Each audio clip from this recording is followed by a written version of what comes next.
Hi, this is Mihnea. Welcome to Romanian Hub, the ultimate Romanian language learning portal. In this video lesson, we will look at another aspect of Romanian grammar. Hai să începem. Let's start. The comparative degree compares the qualities of a noun.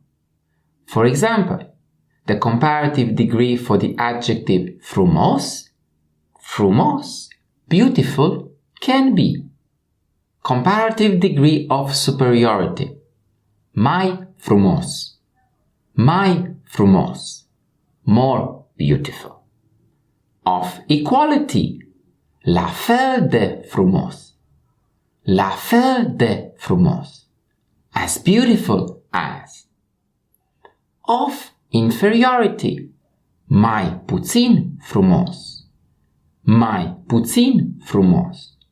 less beautiful. And that's the end of another Romanian language lesson. Now it's your turn. Make a sentence with one of the target words and post it in the comment section below. And don't forget to subscribe. In that way, you won't miss the next episode. Ciao! This is Mihnea, signing off from Beijing.